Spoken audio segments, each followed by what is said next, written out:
Hello friends, welcome back to my channel. Hello শর্মিষ্ঠায় তোমাদের অনেক অনেক স্বাগত। আর তোমরা কে কেমন আছো আমাকে কমেন্ট করে জানিও।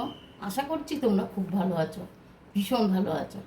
আমিও ভীষণ ভালো আছি, খুব ভালো আছি। আজকে সকালবেলা জলখাবার আমি প্রত্যেক দিন করি না, তো আজকে তোমার একটু জলখাবার করলাম, টিফিন করছি আর কি। জলখাবার বলো আর টিফিন বলো, করেছি হচ্ছে সিমুইর পায়েস, আর হচ্ছে এই যে আলু দিয়ে কুমড়ো দিয়ে একটু তরকারি, আর লুচি করবো। এই যে ময়দা মেয়ে মেখে দিয়েছে, মেয়ে মেখে দিয়েছে। আমার মেয়ে ময়দাটা খুব সুন্দর মাখে, জানো তো। আর আমি ওকে দিয়ে ময়দাটা ওকে দিয়ে একটু মাখার কথা বলি, মানে এখন যেহেতু ফ্রি আছে বলে।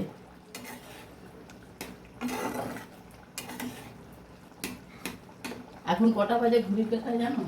8টা 10। তার মধ্যে আমার সিমুর পায়েস হয়ে গেছে, তরকারিও হয়ে এসেছে, আর করবো হচ্ছে লুচি। তারপরে আবার দুপুরের ইয়ে।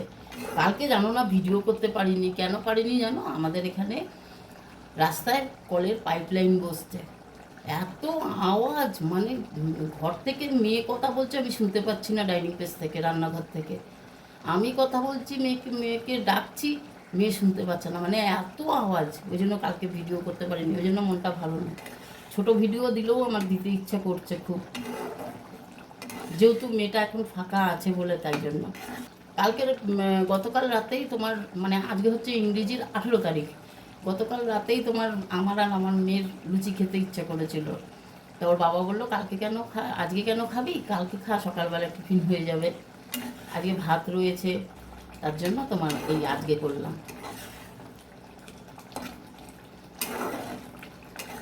আজকে করবো। আমার তরকারিটা পুরো হয়ে গেছে, এটাতে কিছুই দিইনি, শুধু তেল দিয়েছি, নামে মাত্র তেল দিয়েছি। তার মধ্যে আলু কুমড়ো কেটে রেখেছিলাম, তার মধ্যে দিয়েছি 5 ফোড়ন, শুকনো লঙ্কা ফোড়নে দিয়েছি, দিয়ে আলু দিয়ে দিয়েছি, তারপরে নুন হলুদ দিয়ে দিয়েছি, দিয়ে ভালো করে কষালাম গ্যাস সিম করে করে। তারপরে তোমার একটু মিষ্টি দিলাম, মিষ্টি দিয়ে নামিয়ে নিলাম। আমার ইচ্ছা ছিল ছোলার ডাল করা, কিন্তু আমার মেয়েটা না ছোলার ডালটা ভালোবাসে না, একদম ছোলার ডাল খেতে ভালোবাসে না। আর আমার খুব ভালো লাগে নারকোল ঠাকুল দিয়ে একদম একদম রেস্টুরেন্টের স্টাইলে আমি ছোলার ডাল করি। আমি তোমাদের সাথে একদিন শেয়ার করবো, দেখবে। কালকে করেছিলাম হচ্ছে তোমার ওই দেশি মোরলা মাছের তেতো চচ্চড়ি, মানে উচ্ছে দিয়ে সজনে ডাঁটা দিয়ে আলু দিয়ে বেগুন দিয়ে করেছিলাম, আর একটু কুমড়ো দিয়েছিলাম। এত সুন্দর টেস্ট হয়েছে, কিন্তু তোমাদের সাথে কিচ্ছু শেয়ার করতে পারলাম না, ভিডিওটাই অন করতে পারলাম না কিছুতেই। এত আওয়াজ হচ্ছে যে বলবার মতন না। জানো তো, সিমুই পায়েস করবো বলে এই হাঁড়িটাকে নিয়েছি, দুধ বসিয়েছি, পুরো গ্যাসের মধ্যে দুধ পুড়ে যাচ্ছে। আমি ভাবছি কী ব্যাপার হলো, গ্যাসে কেন দুধ পুড়ে যাচ্ছে। তারপরে দেখছি যে এই হাঁড়িটা ফুটো হয়ে গেছে, জানো। এই হাঁড়িটাতে আমার মেয়ে যখন ছোট ছিল, এই হাঁড়িটা করে, এটা আমার বোন দিয়েছিল, তা এই হাঁড়িটা করে ওর জন্য দুধ জাল দিতাম, দুধ গরম করতাম। তারপরে ওই মেয়ে যখন নাকি তোমার অত দুধ আর খেতে পারতো না, যখন একটু বড় হলো, তখন ওই হাঁড়িতে করে আমার আর আমার হাজব্যান্ডের ভাত করতাম। মানে এই এক হাঁড়ি ভাত করলে আমাদের দুজনের দুবেলা হয়ে যেত, সেই ভাত রান্না করতাম এটাতে করে, জানো। সেই হাঁড়িটা আজকে দেখছি ফুটো হয়ে গেছে, কেমন রাগ হচ্ছে বলো তো। একটু হাঁড়িটা গরম করে নিই, লুচিটা রাখবো তো। কেমন মাথাটা গরম হয় বলো। আজকে আমার বরের বায়না হয়েছে ডিম খাবে। আমার ঘরে না ডিম খুব কম হয়, খুব খুব কম হয় আমার ঘরে ডিম, মানে মাসে 2বার হয় কিনা সন্দেহ। যেহেতু আমার মেয়ে খেতে ভালোবাসে না, সেহেতু আমরা ডিমটা বেশি করি না। আমিও ভালোবাসি না, আমি ভালোবাসবো কি, আমার কোলেস্ট্রল, ডিম খেলে পরই সেদিনকে আমার বমি পায়, হাই কোলেস্ট্রল তো। কালকে থেকেই বলেছে। আর আজকে মনে হচ্ছে গুড ফ্রাইডে, তাই এটা তো কোনো শুভ দিন না, এটা অশুভ দিন, দুঃখের দিন, তাই এটা আর বললাম না। যে শুভ গুড ফ্রাইডে, এটা বলা যায় না, এটা আমাদের জন্য খুব দুঃখের দিন। যে যে যে ধর্মেরই থাকুক না কেন, সব দেবতা আমার কাছে অন্তত এক, সবাই এক। আমি জানি না, আমার বর কালকে বললো যে আজকে নাকি গুড ফ্রাইডে। আমার না তবুও জানো তো, আমার হাতে লুচি যদি নাও ফোলে তবুও আমার লুচি করতে ভালো লাগে, কিন্তু আমার এই যে রুটি বলো পরোটা তো একদমই করতে ভালো লাগে না, কিন্তু লুচিটা আমার করতে ভালো লাগে। আজকে কী হয়েছে জানো, ভোরবেলায় উঠেছি ঘুম থেকে 4টের সময়, 4টে না, আজকে উঠেছি 3:30টার সময়। 3:30টার সময় ওঠার পরে তোমার দেখছি আমার বর তখনও ঘুমাচ্ছে। তা আমি ভাবলাম কি আরেকটু পরে উঠবো, এই করে দাঁত ফাত ব্রাশ করে আবার গিয়ে শুয়েছি। এইবার ব্যাস ঘুমিয়ে পড়েছি, এমন ঘুমিয়েছি আমার বচ্চে কখন কাজে বেরিয়ে গেছে কিছুই জানি না। আর চা করবার জন্যও আমাকে ডাকেনি। এবার আমি তো চাও খেতে পারিনি, এবার উঠেছি লাফ দিয়ে, তখন 6টা বাজে, দেখছি আমার বোন নেই, বাইরের দিক থেকে লক করে দিয়ে চলে গেছে।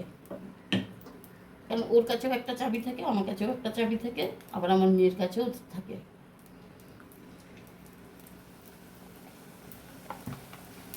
জয় বাবা লোকনাথ, জানি না খুলবে কিনা। বাবা লোকনাথকে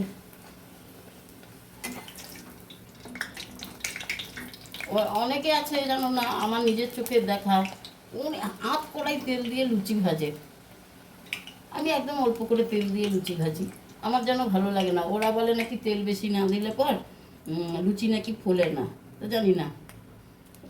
তারপরে কি করলাম, উঠে তাড়াতাড়ি করে আবার বাসি জামা কাপড় ছেড়ে গাটা আমি পুরো মাথার পর্যন্তই ভিজিয়ে নিই গরমকালে, আর শীতকালে কি করি গাটা ধুয়ে নিই সকালবেলা উঠে। দেখো তো লুচিটা কেমন হয়েছে। তারপরে চা করলাম, মেয়েকে বললাম বাবা আজকে কি দুধ হরলিক্স খাবি, বলছে না তোমার সাথে তাহলে চাই খাবো। দেখো আর এখন কি দুর্ঘটনা ঘটতো, এই হাঁড়িটার ভিতরে জল ছিল, গ্যাসটা জ্বালিয়ে সিম করে হাঁড়িটাকে গরম করতে দিয়েছি লুচিগুলো রাখবো বলে, ওটাকেই ধরতে গেছি, ধরে লুচিটা রাখবো বলে। তাহলে বুঝে দেখো মানুষ কিভাবে পুড়ে মরে।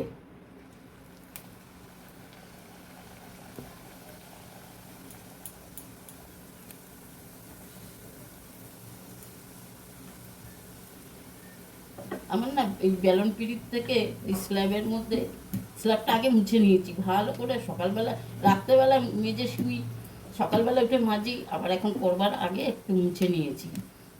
আমার লুচি হচ্ছে মানচিত্রের ম্যাপ, মানে মানচিত্র যাকে বলে ভারতের। তবু একটু গোল গোল হচ্ছে, তোমাদেরকে দেখাচ্ছি বলে মনে হয় ভগবান আজকে দয়া করছে। তারপরে চা খেলাম, খেয়ে তাড়াতাড়ি করে এদিকে সিমের পায়েসটা বসিয়ে দিলাম। তোমাদের সাথে কথা বলতে না খুব ভালো লাগে, একা তো ঘরের মধ্যে বোবা হয়ে থাকি, একা বোবার মতনই থাকি। কখনো মাকে ফোন করে করি, কথা বলি, কখনো বা বোনের সাথে, আর আমার স্কুলের বান্ধবীদের সাথে। তাও ফোনে বেশি কথা বলতেও ভালো লাগে না, কারণ আমার বোন না 12 বছর বিয়ে হয়েছে, এখনো পর্যন্ত যা রান্না করবে সব আমাকে জিজ্ঞেস করে রান্না করবে। এই দিদি এটার মধ্যে এটা কী দেবো, ওটার মধ্যে কী দেবো, কেমন করে রান্না করব, মাছের ঝোল কেমন করে করব, মাংস, সব কিছু। তোমরা হয়তো ভাববে বাবা রান্নায় যেন কত পারদর্শী। হ্যাঁ গো, রান্নাটাই আমার ছোটোবেলা থেকে খুব হবি, রান্নাটাকে আমি খুব ভালোবাসি, ভীষণ ভালোবাসি। তোমরা বিশ্বাস করবে না, আমরা রাজচন্দ্রপুরে ভাড়া ছিলাম, তোমার কোনো বাউন্ডারি দেওয়া না, মানে এই বাড়ি থেকে ওই বাড়িতে যাওয়া যায়, ওই বাড়ি থেকে সেই বাড়িতে যাওয়া যায়। তা আমি খুব একটা কারোর বাড়িতে যেতাম না, কিন্তু ওই যে অনেক বছর ছিলাম তো, তা কাকিমারা আমাকে খুব মেয়ের মতন ভালোবাসতো, আশেপাশের কাকিমারা। তাদের ঘরে যেতাম, যদি ডাকতো ঠাকতো, যদি গিয়ে দেখতাম রান্না করছে, ও কাকিমা এটার মধ্যে কী দিয়েছো, ও কাকিমা ওই রান্নাটায় কী দিয়েছো, দেখতে এত সুন্দর হয়েছে। তারা সব সুন্দরবনের লোক, তেল মশলা খুব কম দিয়ে রান্না করে। খেতাম না, আমাকে বলতো তুই খেয়ে দেখ কিরকম হয়েছে, খেতাম না। কিন্তু তোমার ওই যে জানবার শখ, খুব শখ, কে কোন রান্নায় কি দিয়েছে না দিয়েছে, কোন কাকিমা কীভাবে রান্না করছে, এগুলো আমার খুব ছোটোবেলা থেকে। তখন তো আমাদের ঘরে টিভি ছিল না, দেখো এটাও খুলেছে। তখন আমাদের ঘরে টিভি টিভি কিছু ছিল না, রেডিও ছিল FM, তাও বাবা ব্যাটারি ভরতে পারতো না খুব একটা, মানে সবসময় ব্যাটারি ভরতে পারতো না। আমি কি করতাম, রোদে দিয়ে ব্যাটারি বের করে রোদে দিয়ে খুব FM-এর মানে রেডিও, মানে প্রচণ্ড ঝোঁক ছিল। তা ওই রেডিওর মধ্যে ওই রবিবার করে তোমার খাবারের রেসিপি দিত, সেগুলো না বাবাকে বলতাম কি, ও বাবা এনে দেবে, আমি এটা করব ওটা করব, এরকম করে বলতাম। তা আমার বাবা যত কষ্টই হোক না কেন, দেখো এটাও ফুলেছে, যত কষ্টই হোক আমার বাবা বুঝতে দিত না, ধার করে হলেও সেই জিনিসগুলো কিনে নিয়ে আসতো আর আমি রান্না করে খাওয়াতাম। আমার বাবা খুব ভালো খেত। আমার বাবা বলতো যে আমার মেয়ের হাতে শুধু আলু ভাজাটাও অমৃত লাগে। অনেক কিছু রান্না করেছি ওই FM দেখে দেখে। তারপরে কোনো কাকিমার বাড়িতে, কাকিমার ঘরে গিয়ে রান্নাটা দেখলাম, মাকে বলতাম কি, ও মা 2 পিস মাছ আমার জন্য রেখে দেবে, আমি না রান্না করে বাবাকে খাওয়াবো। আর আমার মা আবার কীরকম জানো তো, আমার মাকে খাইয়ে তুমি যত মন্ডা মিঠাই যত দামি জিনিস আছে খাইয়ে তুমি আনন্দ পাবে না। আর আমার বাবাকে সামান্য জিনিস খাওয়ালেও আমার বাবা এত আনন্দ পেত না যে বলবার মতন না, এত আনন্দ পেতাম। বাবাকে খুব খাইয়ে খুশি করা যেত, যা করে দেবে বলবে খুব ভালো খেয়েছি, খুব ভালো। আমার মাকে খাইয়ে তৃপ্তি পাওয়া যায় না। হ্যাঁ, আমার মাকে খাইয়ে তৃপ্তি পাওয়া যায়, কি বলো তো, আমার মা দই বড়া, ইডলি এইসব খেতে ভালোবাসে, তাও আমার হাতে। আর আমার বাবাকে যা একটা ডিমের অমলেট করে দিলেও আমার বাবা বলতো অপূর্ব হয়েছে মা, অপূর্ব হয়েছে। আজ আর আমার বাবা নেই গিয়ে। আমার জীবনের সব প্রিয় মানুষগুলোই আমাকে ছেড়ে চলে গেছে। একটা বাবা যতই গরিব হোক না কেন, আমার বাবা খুব গরিব ছিল। গরিব ছিল বলবো কি, আমার বাবা গভর্নমেন্ট সার্ভিস চাকরি করতেন, কিন্তু বাবার 5 বার স্ট্রোক হয়ে যাওয়ার পরে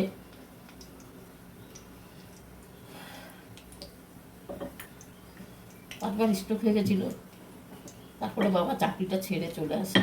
আমার বাবার প্রথম পোস্টিং হয়েছিল দার্জিলিংয়ে, তারপরে হয়েছিল হচ্ছে আন্দামান। বাবার খুব কম বয়স থেকেই স্ট্রোক হওয়া শুরু হয়েছিল। বাবা যখন মারা গেল 2017 সালে 11ই জানুয়ারি, সেই সময় মিলিয়ে 7 বার বাবার স্ট্রোক হয়েছিল। আমার বাবা প্যারালাইসিস হয়ে যায়নি। আমার বাবা খুব ভালো মানুষ ছিল।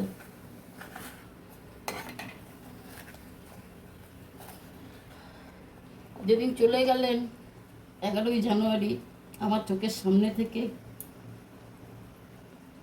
বলতে গেলে এখনো গলা ভারী হয়ে আছে। আমার সামনে থেকে গাড়িতে করে নিয়ে যাচ্ছিলাম আইলেসে, আমি তো সারা রাস্তা হাওয়া করে কাঁদছি,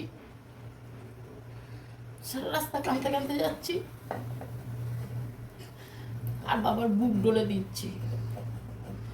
তার মধ্যে একজন বলে উঠলো যে দিদি তুমি সরো, তুমি সরে, আর একজন ছিল তাকে বসতে দিয়েছে, বলতে বাবার কাছে সে বসুক, তুমি সরো। তারপরেই যে বাবা কখন বাবার পাখিটা বেরিয়ে চলে গেছে সেটা বুঝতেও পারিনি। যখন আইলেসে গিয়ে ডাক্তারের কাছে গিয়ে খুব কান্নাকাটি করছি, আমার বাবাকে গাড়ি থেকে বের করে তাড়াতাড়ি করে চিকিৎসা শুরু করুন ডাক্তারবাবু। ডাক্তারটা খুব ভালো, আইলেস, দমদমের আইলেস। বলছে সাথে সাথে সব সিকিউরিটি গার্ড, তারপরে সব ওনাদের স্টাফদের পাঠিয়েছে, গাড়ি থেকে নামিয়েছে, টিচারে শুয়েছে। আমার বাবা তখনই শেষ। ডাক্তার বলছে আর কিছু করা যাবে না ম্যাডাম, আর কিছু করা যাবে না। আমি বলছি না, আমার বাবাকে দেখুন, আমার বাবা সুস্থ আছে, আমার বাবার এরকম হয়েছিল, আমার বাবার অনেকবার স্ট্রোক হয়েছে। তারপরে বাবাকে ভিতরে নিয়ে গেল, নিয়ে গিয়ে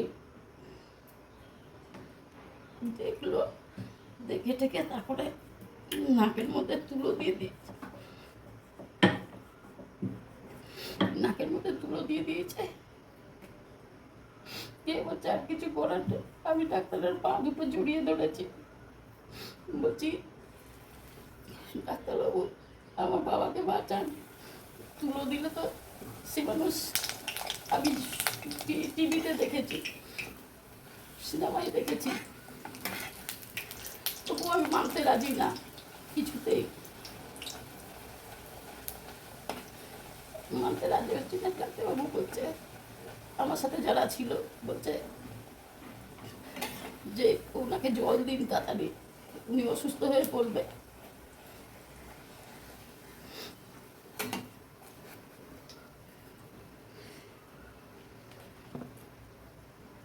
আজ বড্ড বাবার কথা মনে পড়ে, যা দিতাম বাবাকে।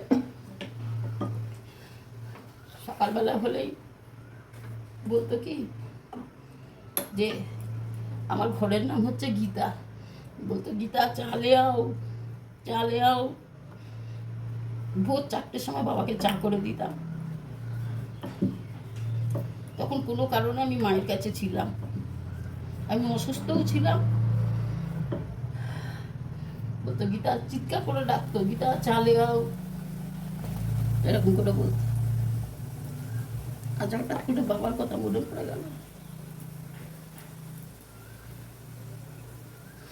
বাবার যদি শরীর খারাপ না হতো, বাবা তো চাকরিটা ছাড়তো না, তাহলে আমার মা হয়তো খুব সুখে থাকতে পারতো। তাহলে বাবা পেনশনটা মা পেত, কারণ যেহেতু বাবা গভর্নমেন্ট সার্ভিস চাকরি করতেন। বাবা তো চাকরিটা ছেড়ে দিয়ে এসেছিলেন না, আমাদেরকে জানা, আমরা তখন খুব ছোট, খুব ছোট। আর আমার মা একটু বোকা ধরনের ছিল, বুঝতে পারেনি যে বাবা চাকরিটা ছেড়ে দিয়ে এসছে। চাকরি ছেড়ে দিয়ে আসার পরে অনেক লড়াই, অনেক সংঘর্ষ করে আমাদেরকে বাঁচিয়েছে।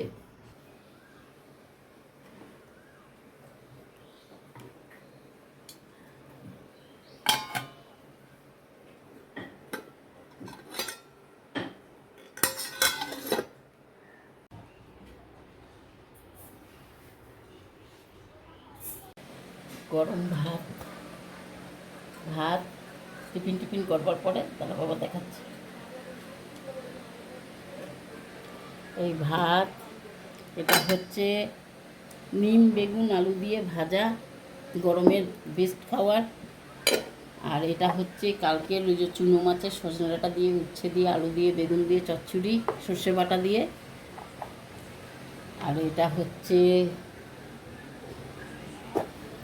আমের চাটনি, মানে ঝোল, আমের ঝোল। আর এইটা হচ্ছে আজকে ডিমের ঝোল। অল্প মশলা দিয়ে একদম পাতলা করে করেছি, গরমের মধ্যে তো ওই জন্য।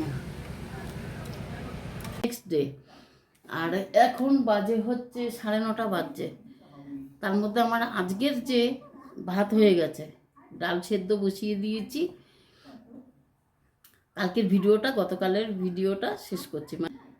আমার সকালবেলায় সমস্ত বাসি কাজ, কাচা ধোয়া, চান করা সব কিছু আমার হয়ে গেছে। এখন তোমাদের কাছে আসলাম ভিডিওটা শেষ করবো। কালকে ভিডিওটা শেষ করতে পারিনি, হঠাৎ করে বাবার জন্য খুব ইমোশনাল হয়ে গেছিলাম তো, আর ভালো লাগছিল না কিছু, খুব মাথা যন্ত্রণা করছিল, ভীষণ মাথা যন্ত্রণা হচ্ছিল আজকে। কালকে আর তাই জন্য ভিডিওটা শেষ করতে পারিনি। আজকে মানে আজকে 19 তারিখ, আজকে হচ্ছে এপ্রিল মাসের 19 তারিখ, আজকে শেষ করছি ভিডিওটা, গতকালের ভিডিওটা। তা তোমরা কে কেমন আছো, খুব খুব ভালো থাকো, আর সুস্থ থাকো, আর খুব আনন্দে থাকো।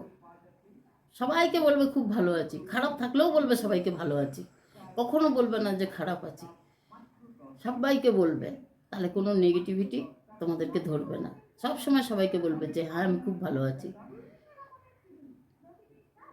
আমি তো সবসময় তাই বলি, কেন বলো তো? আমি বলি, আমি ভাবি আমার যা জুটছে, আমি যেইভাবে আছি, অনেকে এর থেকে অনেক কষ্টে থাকে, আমি তো তবু অনেক অনেক অনেক ভালো আছি। ভগবান আমাকে অনেক সুখে রেখেছে, অনেক ভালো রেখেছে, মাথার উপরে ছাদ আছে, পেটে দুটো ভাত জুটছে। এটাই বা কজনের হয়? কত মানুষ আছে ফুটপাতে, তাদের কত কষ্ট, তাদের কত কষ্ট যে বলবার মতন না। তখন আর নিজের কষ্টটা কষ্ট বলে মনে হয় না। আর তোমরা অনেক সুস্থ থাকবে, অনেক ভালো থাকবে। আজকের ভিডিওটা মানে গতকালের ভিডিওটা আজকে শেষ করছি। এখন যাব হচ্ছে বাজারে। বাজারে যাব আমার বরের, আমার মার হাতে চিংড়ি মাছ ভাপানো আমার বোনকে খুব নাম করছিল, তো ও শুনতে পেয়েছিল, আমার সাথে কথা বলছিল, তো বোন সেটা শুনতে পেয়েছে। আমি না স্পিকারে দিয়ে কথা বলি, আমি না ফোন কানে নিয়ে একদম কথা বলতে পারি না, আমার ভালো লাগে না। আমি স্পিকারে দিয়ে কথা বলি, আমার বোনের সাথে বলো, মায়ের সাথে বলো, তো আমার বর সেটা শুনতে পেয়েছে। তা কালকে থেকেই বলছে, শুনবি আমার একটুখানি ইয়ে করো না, চিংড়ি মাছ ভাপানো করো না।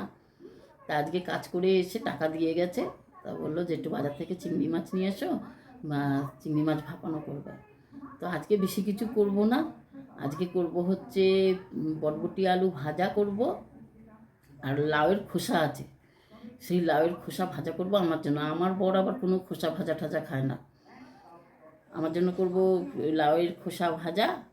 আর হচ্ছে দেখো কালকে ডিমের ঝোল এখনও রয়ে গেছে, এই গরম করে রাখলাম।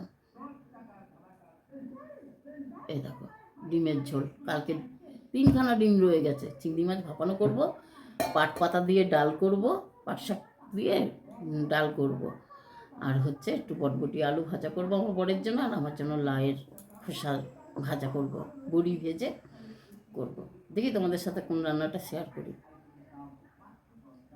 ওই টিফিন কৌটোতে করে গরম জলের মধ্যে তোমার ভাপানো করব, চিংড়ি মাছ ভাপানো। সর্ষে না আগে আমার হাতে খুব ঝাঁজ হতো জানো, এখন সর্ষে আমার হাতে খুব তেতো হয়। কী যে করব, আমার বর তো খেতে তো চেয়েছে, কিন্তু আমি যে কী করে করব আমি তো সেটাই ভেবে পাচ্ছি না। কী করে করব, যদি তেতো হয় খুব ভয় করছে। দেখি কি করি, লোকনাথ বাবার নাম নিয়ে, কৃষ্ণের নাম নিয়ে করব।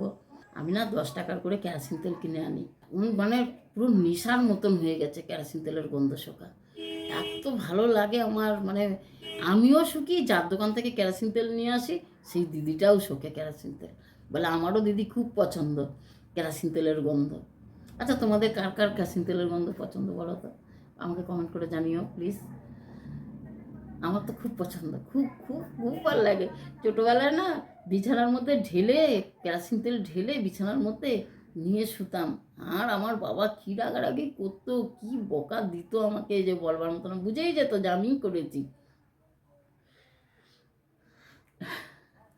সবাই ভাবে পাগল, কেরোসিন তেলের গন্ধ আবার কেউ, আমার কেরোসিন তেলের গন্ধ ভালো লাগে। তারপরে গাড়ি যখন নাকি চলে যায়, ওই যে স্টার্ট করে গাড়িটা, সেই সময় যে পিছন দিক দিয়ে যে ধুয়োটা বেরোয়, পেট্রোল পোড়া পেট্রোলের গন্ধটা, ওটাও আমার খুব ভালো লাগে। কিন্তু তার থেকে বেশি কেরোসিন তেলের গন্ধ ভালো লাগে। আর আমার বর জানো না, আমি বরের সামনে শুকতে পারি না, বর কাছ থেকে আসার আগেই শুকে ঠুকে এটাকে সরিয়ে রেখে দিই, এই এই এই এটা স্টলটাকে সরিয়ে রেখে দিই।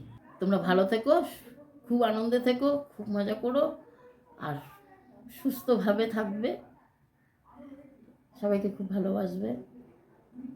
আর আমার ভিডিওটা যদি ভালো লাগে লাইক কমেন্ট শেয়ার করো, প্লিজ সাবস্ক্রাইব করে দিও। আমাদের একটা সাবস্ক্রাইব করতে হয়তো তোমাদের পয়সা লাগে না, নেট খরচা হয়, কিন্তু আমার কাছে ওটা 1 লাখের সমান। আমার কাছে আস্তে আস্তে আমার পরিবার একটু একটু করে, আমি 3 বছর হয়েছে জানো তো চ্যানেল খুলেছি, এখনও পর্যন্ত আমার 127টা মাত্র সাবস্ক্রাইব। তবুও আমার কাছে অনেক, আমার কাছে মনে হয় 1,27,000 এরকম আমার মনে হয়।